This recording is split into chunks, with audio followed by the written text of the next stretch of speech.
My name is Claire Whitmore, and at 33 years old, I went from being the invisible daughter-in-law in a billionaire family to the woman who now owns the resort where they once humiliated me. When I married Nate Bradford, I thought I was entering a legacy built on elegance and respect. What I got instead was a lesson in quiet cruelty, served cold at every dinner table. The moment that changed everything happened during a family vacation, when my mother-in-law looked me in the eye and said, "The help doesn't eat with the family." That night, I walked out and started rewriting every rule they thought I'd follow. Before I tell you how I turned their playground into my empire, drop a comment telling me where you're watching from and tap like or subscribe if you've ever had to prove your worth the hard way. I grew up in Burlington, Indiana, a town so small the grocery clerk knew when your mom switched brands of peanut butter. My parents ran a little diner just off the main road. It wasn't fancy, but it was ours, and it kept food on the table. By the time I was 14, I was helping out at the diner, taking orders, bussing tables, filling ketchup bottles. Not because they made me, but because they needed me. We weren't poor exactly, but things were tight. If something broke, like the freezer or the car, we had to shuffle money just to make rent on time. While other kids went to football games or school dances, I was behind the counter refilling coffee. I didn't mind. I learned early that working hard didn't guarantee anything, but not working hard guaranteed even less. I studied at night, usually after a double shift. My goal was simple college. I knew education could give me a different kind of life, one where I wasn't always one flat tire away from a crisis. Senior year, I got into Indiana State with a partial scholarship. It didn't cover everything, so I picked up 3 jobs. Mornings, I worked at a coffee shop. Afternoons, I was a library assistant. Nights, I bartended at a pub near campus. I survived on 4 hours of sleep and too much caffeine. Some people said I was doing too much, that I'd burn out. But I couldn't afford to slow down. I wasn't chasing a dream. I was chasing stability, the kind my parents never had. During my last year of college, I got an unpaid internship at a small marketing firm in town. It sounded small, but to me, it felt like a door cracking open. They were putting together a charity gala for the Children's Medical Fund, and I volunteered to help. I figured it'd be a good experience, maybe something I could add to my resume. I didn't expect to meet anyone that night. I was in the back, helping arrange the champagne glasses, when someone bumped the table, and a full tray slipped from my hands. Glass shattered across the floor. I felt my face burn. Then I heard a voice, calm, steady. "These things happen," he said, crouching down beside me. He helped me pick up the pieces without a hint of annoyance. "I'm Nate," he added with a smile. I didn't know it right then. But he was Nathaniel Bradford, as in Bradford Holdings, as in one of the wealthiest families in the state. He had no reason to talk to me, let alone kneel on the floor to help me clean up broken glass. But he did. Later that evening, he asked for my number, said he wanted to hear more about my business ideas. I hesitated, knowing we came from completely different worlds. "Just coffee," he promised. "That's all." And somehow, that's how everything started. At first, it really was just coffee. We met at a little cafe near campus, neutral ground. Nate asked questions that surprised me. Not just the polite kind, but the real kind, about why I worked so much, what I wanted to build, what I was afraid of. And he listened, really listened. He wasn't like the other men I'd met. There was no ego, no need to impress. He'd grown up in wealth, but he didn't wear it like armor. He talked more about his frustrations than his privileges. Told me he felt trapped sometimes, expected to be someone he wasn't sure he wanted to be. I understood that feeling. One coffee turned into a second, then dinner, then Sunday after my library shift. We dated quietly, almost protectively. I think part of us knew, without saying it, That the outside world wouldn't understand how a girl from a roadside diner ended up holding hands with the heir to Bradford Holdings. 6 months later, he proposed. It was simple. No flash mobs, no helicopters, just the two of us on a quiet hill overlooking Lake Monroe. He handed me a small, velvet box, his hand shaking slightly. "I know we come from different worlds," he said, "but I've never felt more myself than I do with you. I don't want a perfect life. I want a real one. With you." I said yes. Of course I did. I loved him. I. But even as I kissed him, even as I slipped the ring onto my finger, there was a tightness in my stomach I couldn't explain. A quiet voice whispers, "You're not ready for what comes next." Meeting his parents confirmed that the voice was right. The Bradfords lived in a gated estate outside Chicago, all manicured hedges and stone columns. When we pulled into the driveway, I felt like I'd stepped into a magazine spread. Everything was curated, controlled, cold. Evelyn Bradford opened the door in a cream silk blouse and pearl earrings, her hair swept back like she was born in a country club. "So," she said, offering a kiss that never touched my cheek, "this is the girl who's captured our Nathaniel." She smiled, but it didn't reach her eyes. Charles Bradford was more direct. After a brief handshake and a tour of the sitting room that looked like it had never been sat in, he pulled Nate aside. I followed. "Just a quick word," Charles said, handing me a drink I didn't want. "No offense, Claire, truly, but our family has a long-standing tradition of protecting what we've built. A prenup, of course, would be standard." He didn't say it with malice. It was almost casual, like discussing the weather. "I understand," I said quietly.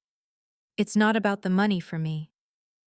"Good," he replied, already turning away. Later that night, Nate apologized, profusely. He said he hated that part of his family, that cold, guarded way they had of testing people before trusting them. "It's okay," I told him. "I get it. I really do." And I meant it. I signed the papers a week later. No fuss. No lawyers on my side. I wasn't after his fortune. I wanted a life with him, not with his balance sheet. But what I didn't understand back then was that the prenup was just the beginning, the first quiet reminder that, to them, I was never really part of their world. I was someone they tolerated, for now, someone who didn't quite fit, no matter how much Nate loved me. Still, I held on to him, to us. I believed we could build something different, but I didn't know yet how steep the climb would be, or how long I'd spend proving I belonged, not to him, but to everyone else watching from the top of the hill. The wedding planning started the way everything else did with the Bradfords, with a list of expectations. Evelyn suggested a ballroom in Manhattan with 500 guests, flown in from every corner of the country, a string quartet, press coverage, a custom gown flown in from Milan. I wanted something smaller, something that felt like us. I didn't want a performance. I wanted a promise. After weeks of negotiation, we compromised. 150 guests, most of them from Nate's side. The ceremony took place at the Bradford estate, just not in the marble hall Evelyn originally insisted on. I chose the garden instead, under a wide oak tree. No spotlight, no stage, just sunlight and vows. To her credit, Evelyn smiled through it. But she still called the florist after I'd finalized the arrangements. Still had the calligrapher reprint the menus without telling me. Still referred to the blush pink I chose as a brave little color. I told myself it didn't matter, that none of it could touch the truth at the center of that day. Nate and I were married. That was what counted. After the honeymoon, we moved into what Charles called a starter home, a 4-bedroom colonial in an exclusive neighborhood just outside Chicago. Modest by our standards, he said, handing Nate the keys. To me, it felt like a palace. Hardwood floors that gleamed like glass. A kitchen bigger than the entire diner I'd grown up in. A backyard with fountains, trimmed hedges, and security cameras I didn't know how to turn off. Everyone kept calling it ours, but nothing in it felt like mine. Still, I tried to make it home. I spent afternoons rearranging furniture, evenings researching recipes I could barely pronounce, and weekends learning to navigate this strange, quiet suburb where people waved from their porches but never really said hello. And in the middle of it all, between the wine tastings, the dinner parties, and the polite little silences, I started something of my own: jewelry. It wasn't some grand business plan at first, just something I did at the kitchen counter. I'd always loved working with my hands. I started making earrings out of antique buttons, necklaces from vintage charms, mixing textures and colors the way I used to mix milkshakes behind the counter at the diner. It was the one thing in my day that felt real. I opened a small online shop, nothing flashy, just a few pieces, a few photos. I told myself it was a hobby, but deep down, I think I needed it to be more. In a life where so much was handed down, pre-approved, and polished, I needed something that was mine from the start. Nate was supportive. At first, he smiled when I showed him my first sale, kissed the top of my head and said, "See, you're building something." But he didn't really ask about it again. Not when I stayed up late packaging orders. Not when I spent my weekends sourcing materials at antique markets instead of brunching with his sister. Still, I kept going. One customer became 5, 5 became 20. Soon, I was shipping pieces across the country. No one in the Bradford family noticed, but that was okay, because for the first time since I married into their world, I didn't feel like I was just receiving a life. I was building one. One tiny clasp, one pair of pliers, one midnight sketch at a time. By the time our first Thanksgiving rolled around, I had almost convinced myself I was settling into the Bradford world. I knew which wine Evelyn preferred with lamb. I'd memorized the names of Charles's college roommates.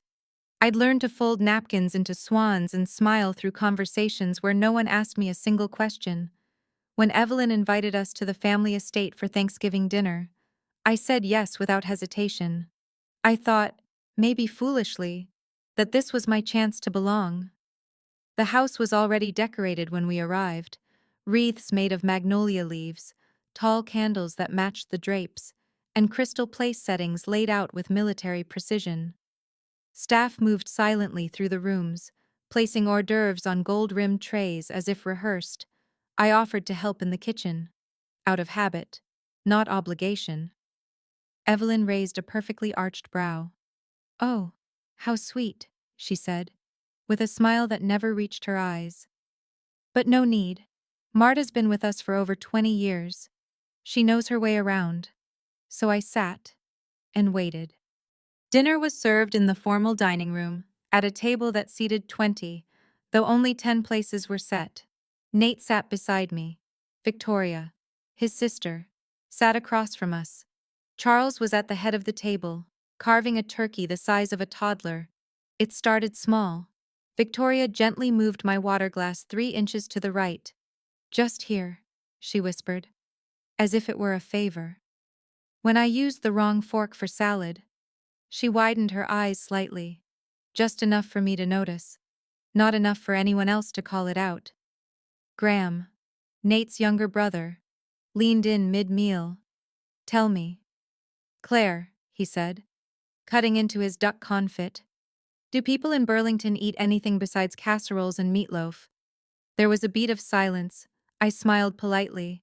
"Sometimes we get wild and add tater tots," I said. He laughed, too loudly. Nate laughed too, not cruelly, but in that awkward, let's just move on kind of way. I waited for him to say something, to put a hand on mine, to glance at me with even a flicker of defense. But he just reached for his wine. That was the moment. The one where it hit me. Not like a slap, but like a slow, sinking feeling in the chest. I was in the room, but I wasn't in the family. I was tolerated, decorative, an addition to the table, not a part of it. Later that evening, I stood in the hallway, looking at portraits of Nate's ancestors, generations of Bradfords in oil and gold leaf, all framed, all permanent. I touched my necklace, one I'd made myself from a vintage key I found at a flea market. It didn't match the pearls and diamonds worn around me that night, but it was mine. Nate came up behind me, wrapping an arm around my waist. "They liked you," he said softly. "You handled everything great." I didn't answer. I didn't have the heart to tell him what I'd really felt. Because part of me still hoped, if I just gave it time, if I just tried a little harder, I might find a place at that table that didn't feel borrowed. But something had shifted. I didn't have words for it yet. I just knew I had crossed a line I couldn't uncross. I was Nate's wife, but I was not a Bradford. By December, I was already bracing myself. Thanksgiving had left a mark, quiet, but lasting. And as Christmas approached, I told myself things would be different, softer, maybe more open. At dinner one evening, I brought it up gently. "My grandma used to make cinnamon rolls every Christmas morning," I said. "The whole kitchen would smell like brown sugar and cloves." I was thinking, maybe this year, I could bake some for everyone. The room fell silent for just a second too long. Victoria looked up from her phone. "But we always have Maggie's poached eggs and smoked salmon," she said. "It's an old Bradford tradition. I thought we could do both." I offered. "Just add something new to the morning." Evelyn didn't even glance up from her wine glass. "Too many carbs before the Hendersons' brunch," she said. "Perhaps another time, dear." But we both knew there wouldn't be another time. The tree was already decorated when Nate and I arrived at the estate. Crystal ornaments arranged in perfect symmetry, antique angels perched with surgical precision. Each item had a designated branch. Each stocking was embroidered with gold thread. I brought a small handmade ornament from Burlington, a ceramic star with faded edges and a tiny chip at the bottom. It used to hang in our diner every year. When I pulled it from my bag, Victoria blinked at it. "Oh," she said, trying to smile. "That's charming." But we try to keep the aesthetic consistent. She didn't have to say more. I wrapped it back in tissue paper and tucked it into my coat pocket. That Christmas, I learned how tightly tradition could be used as a wall. A beautiful, polished wall that didn't have room for anyone who hadn't grown up inside it. Victoria had taken it upon herself to be my guide, or maybe my handler. She corrected how I folded napkins, adjusted the way I placed silverware, showed me, again, how to hold a wine glass properly. "The salad fork goes on the outside. Claire," she whispered for the third time. "And these napkins really should be pressed again." "See the creases?" I nodded, pretending to care, pretending I didn't hear the sharpness behind her smile. Graham, as usual, provided the background noise of sarcasm. "Remember when Claire asked if the Rothko painting in Dad's study was new?" He laughed during one dinner. "It's been there since we were toddlers." Even Nate chuckled, just enough to sting. After dessert, I excused myself early, stepped outside into the cold, the kind that bites through your coat and wakes something up inside you. I stood in the snow-lined garden, watching my breath rise. I thought about how different things felt back in Burlington, where Christmas meant mismatched mugs, old carols on the radio, and warm cinnamon rolls at dawn. There was no gold thread, no curated aesthetics, just people, real people.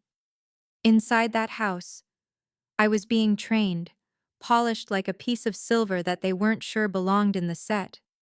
I hadn't married into a family.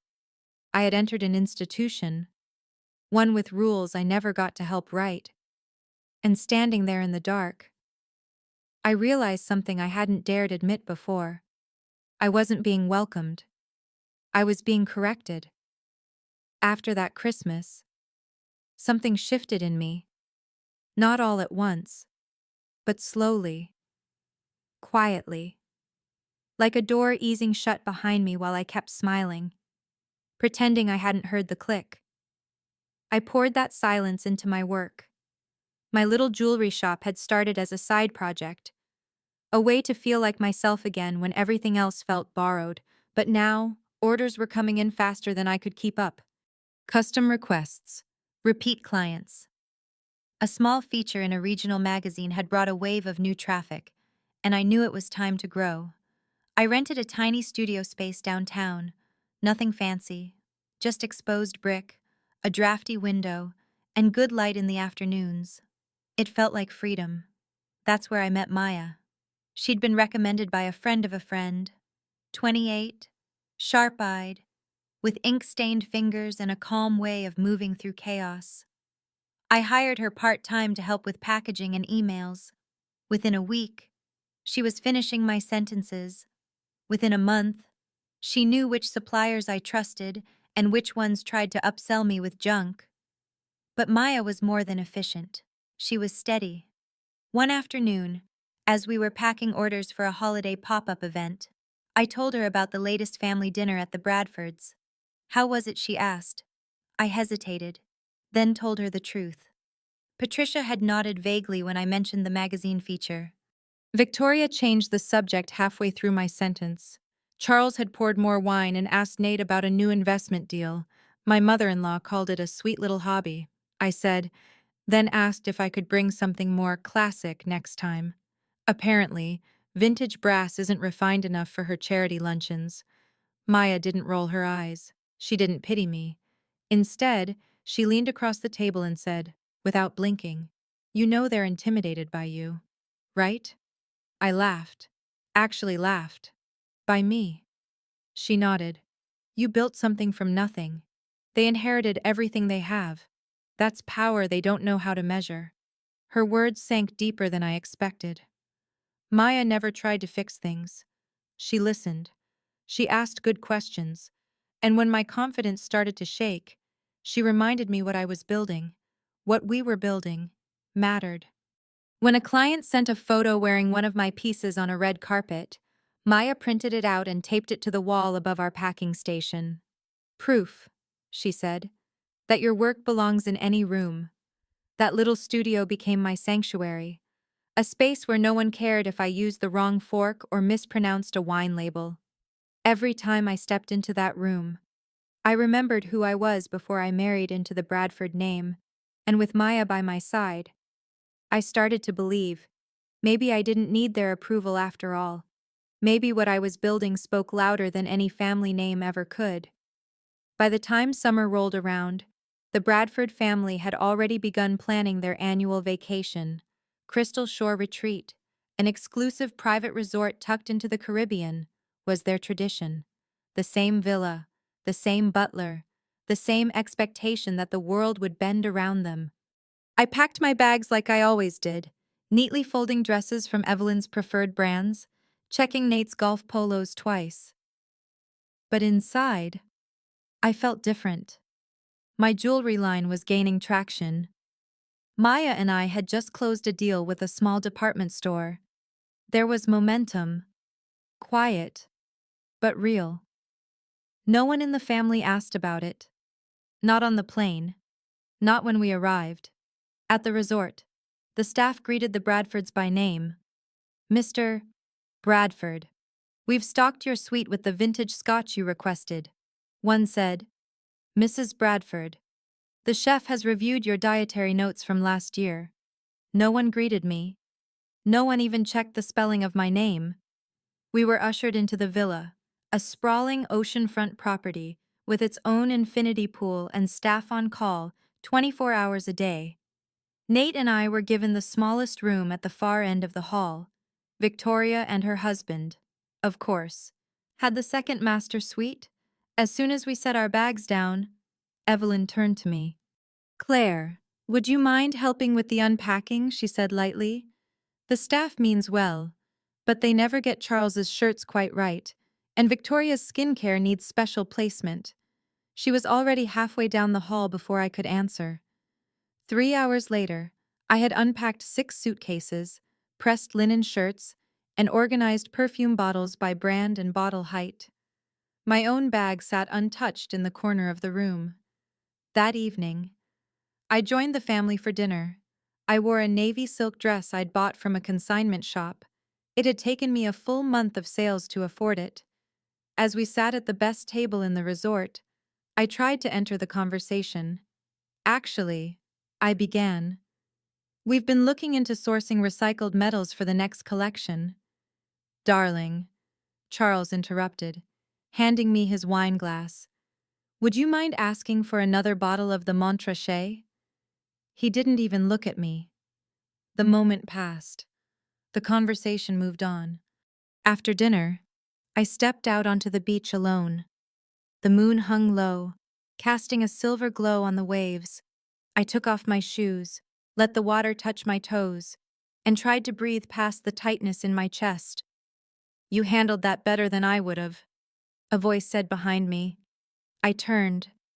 A woman in her 50s sat on a nearby lounge chair, swirling a glass of wine. She had sun-worn skin and sharp eyes that looked like they missed nothing. Jackie Reese, she said, offering a hand. And you must be the Bradford daughter-in-law they never introduced. I blinked, then laughed. Claire, I said, taking her hand. We talked, for over an hour, about marriage, power, silence. Jackie had once been married to a man like Nate, gentle, brilliant, but tethered to a family that treated her like a visitor in her own life. After her divorce, she'd built a venture capital firm from the ground up, focused on women founders, especially the underestimated ones. She asked about my jewelry business. I told her everything. You have something real, she said finally. Something they'll never understand because they didn't have to build it themselves. But I do, and I'd like to help you scale it. I stared at her. You want to invest? She nodded. If you're serious about growing, I'm serious about backing you. Something inside me shifted. It wasn't just about the money. It was about someone finally seeing me, not as Nate's wife or Evelyn's project, but as Claire, as someone worth betting on. And for the first time since I joined the Bradford family, I felt powerful. The day after I met Jackie, something inside me wouldn't settle. Her words echoed in my mind like waves on repeat. You have something real, and I'd like to help you scale it. I walked the resort grounds for hours that morning, thinking not just about business, but about my place in this family. This life I'd been bending myself into for 3 years. That afternoon, I made a decision. If I were going to be invisible, I'd do it on my terms. But before I disappeared, they were going to see me. I called the resort's executive chef and asked if I could use the villa's kitchen. At first, he hesitated. This wasn't a request they were used to from Bradford guests. But when I showed genuine interest in the menu and slipped a generous tip his way, he agreed. We spent the afternoon prepping together. Conch ceviche, lobster with mango salsa, coconut rice, a passion fruit pavlova for dessert. I added my own touches, hand-folded napkins. I arranged myself, candlelight that softened the sharpness of the villa's stone walls. It wasn't about impressing them. It was about reclaiming something. About proving to myself more than anyone that I belonged in any room I walked into. At 7:00 sharp, the family gathered. Victoria, Henry, Graham, Lena, Charles, Evelyn, Nate. Everyone seated at the long table was dressed as if the meal had been catered by a Michelin chef. Did the staff help with all this? Victoria asked, taking in the table setting. I handled it myself, I said, with a little guidance from Chef Antoine. Dinner started better than I expected. They praised the ceviche. Even Charles asked for seconds. Conversation flowed more naturally than usual, maybe because it was on my turf for once. Then I served the lobster, perfectly cooked, garnished with edible flowers, and plated with care. I set each plate down one by one, and then finally brought out my own. I sat between Nate and Victoria, unfolded my napkin, and took a quiet breath. That's when Evelyn spoke. "Claire, dear," she said, her tone as soft as silk, but twice as cutting. "What are you doing?" I looked up. She tilted her head slightly. "The help doesn't eat with the family." Silence. Not the awkward kind. The kind that weighs on your chest. Nate didn't move. Didn't speak. He looked down at his plate as if maybe, if he just focused hard enough, he could pretend he hadn't heard her. Charles cleared his throat. Graham glanced away. Lena froze, unsure of what she'd just walked into. And I placed my fork down gently. I stood. 3 years of comments, corrections, and careful avoidance rushed into my throat. But I didn't raise my voice. I didn't cry. I just looked Evelyn in the eye and said, "I'm not your maid. I'm not your help. I'm your daughter-in-law. Or at least, I was. After tonight, I might not be either." She blinked. Her mouth opened slightly, but no words came. No one stopped me when I walked out. Not Nate, not anyone. I returned to our room, packed my suitcase with shaking hands, and called the front desk to request another room, on the opposite side of the resort. I would not sleep under that roof another night. 10 minutes later, Nate knocked on the door. "Claire, what are you doing?" "Leaving." I said simply, "You can't just walk out in the middle of dinner." I turned to face him. She meant every word. "Nate. And you said nothing." He looked stunned. I didn't think. That's the problem." I cut in. "You never do. Not when it comes to me." He tried to explain, to soften, but I was done softening for people who chipped away at me in return. That night, I sat alone in a beachfront suite with the sound of waves outside and the weight of years lifting from my chest. For the first time in a long time, I felt free. I didn't sleep that night, not because I was upset, but because my mind was finally awake. The beachfront suite was smaller than the villa, quieter, humbler, but it was mine, even if just for a night. I opened the balcony doors and sat outside, letting the sound of the ocean fill the silence that used to be covered by forced politeness and expensive wine. At 1:14 a.m., I called Maya. She answered on the second ring, groggy but alert the moment she heard my voice. "Claire, are you okay?" "I think my marriage might be over," I said, my voice steady even as my chest tightened. I told her everything. Evelyn's words, Nate's silence, the way I'd stood up and walked out like I was finally done pretending I didn't notice. Maya didn't rush to fix it. She just said, "Good. You stood up for yourself. That matters more than anything." We stayed on the phone for nearly an hour. She reminded me of what I'd built. Not just a business, but an identity. One forged through work, not wealth. When the call ended, I lay back on the bed, staring at the ceiling fan spinning in slow circles. I kept thinking about something Jackie had said. They can't measure what you've built, because they didn't earn what they have. The next morning, I met Jackie for coffee at a quiet cafe near the edge of the resort.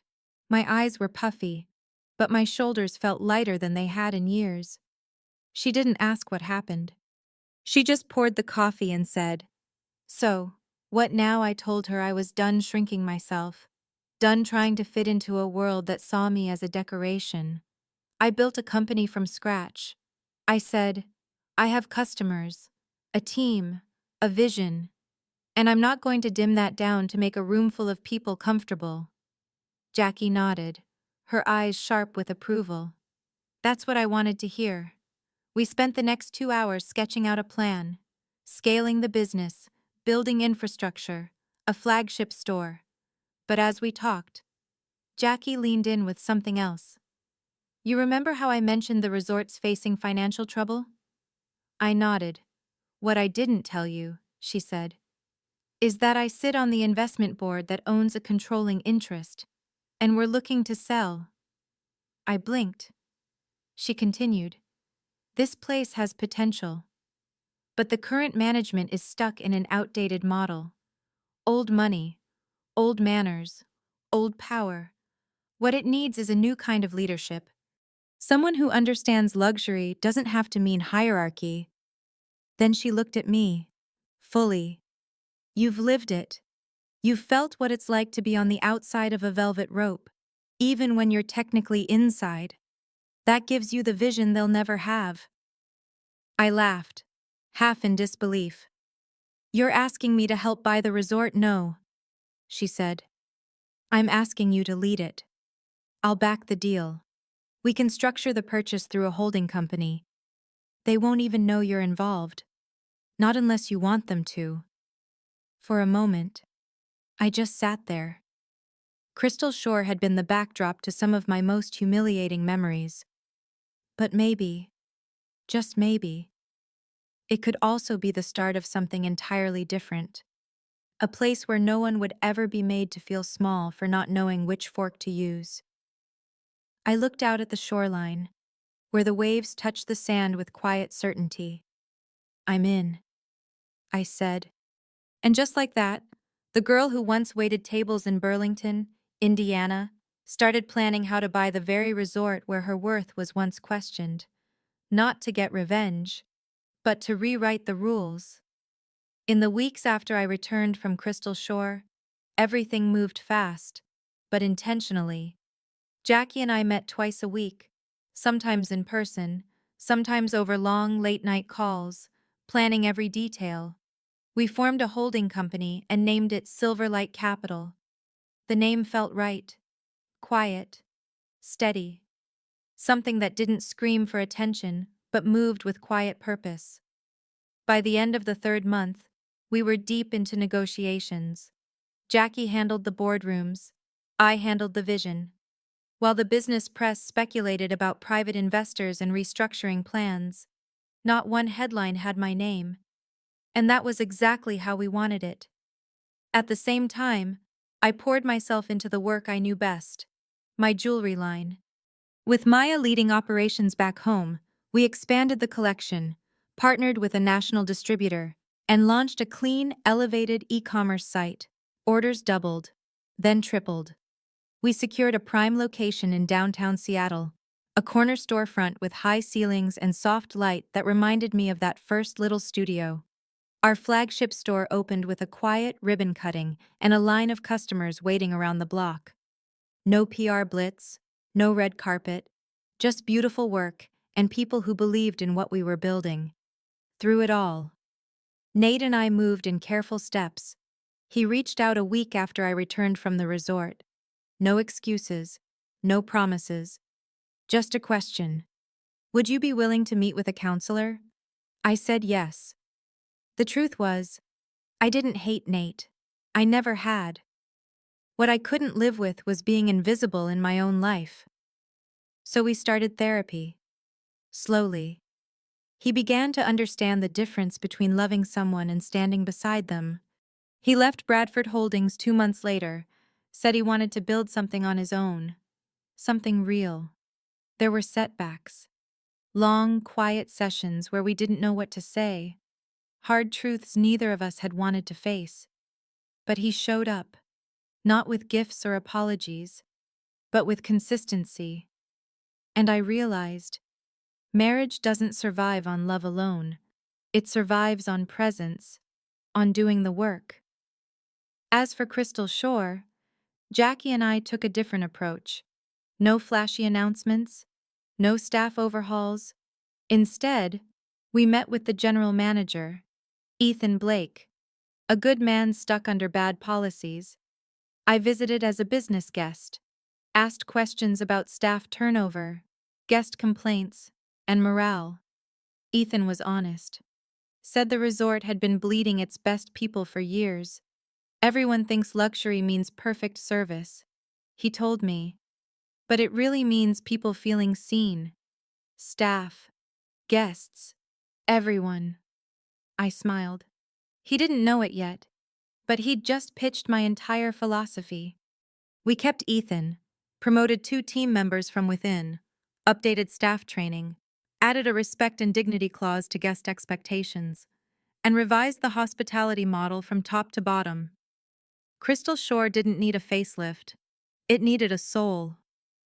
6 months after I walked out of that dinner table, I stood in the back of the newly redesigned staff lounge, simple, warm, and welcoming, and watched as the team read through the new mission statement. No one knew who had written it, but I did, and that was enough.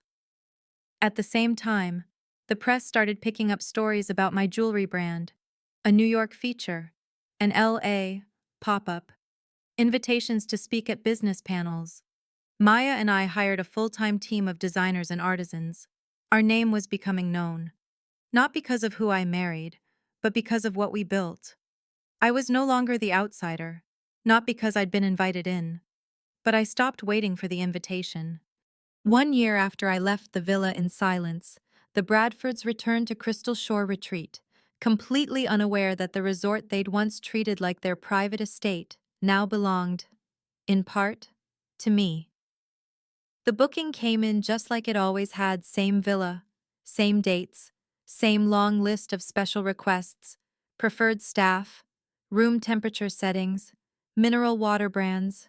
Ethan, the general manager, forwarded the request with a note. "How would you like to proceed?"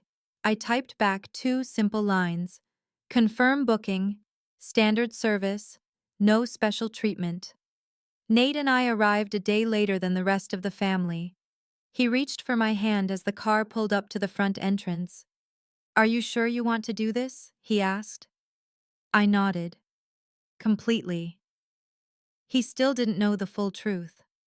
I hadn't told him about Silverlight Capital or the acquisition, not because I didn't trust him, but because I wanted the moment to speak for itself. As we walked into the resort, the changes were subtle but unmistakable.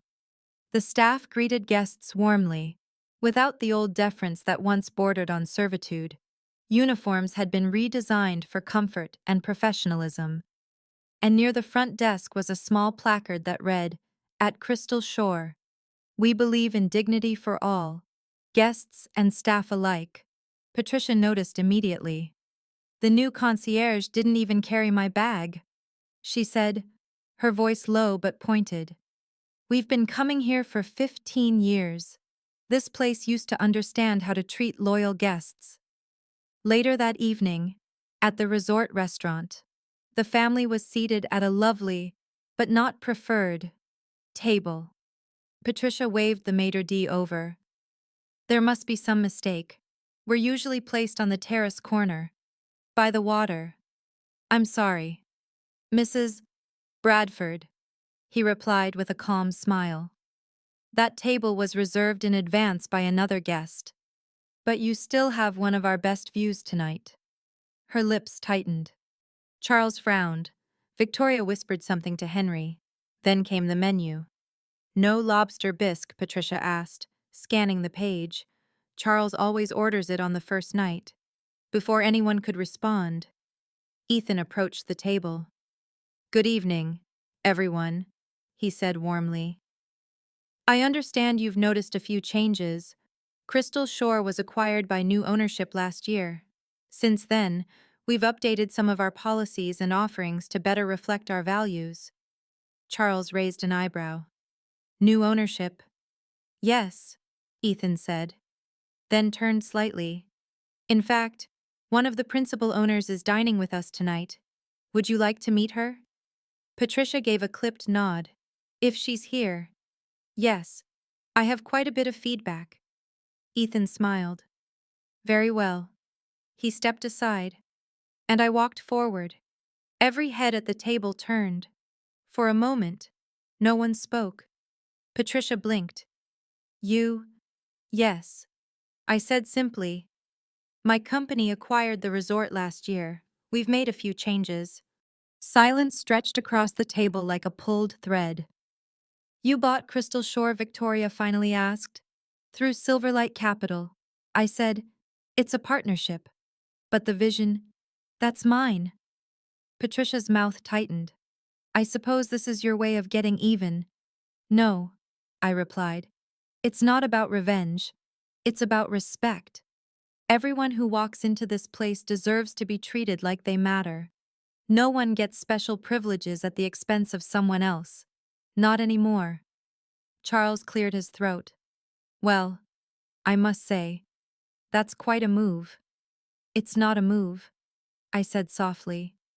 It's a message. For the rest of the dinner, no one quite knew what to say. Nate looked at me like he was seeing something entirely new and completely familiar. Later, as we walked along the shoreline, he finally spoke.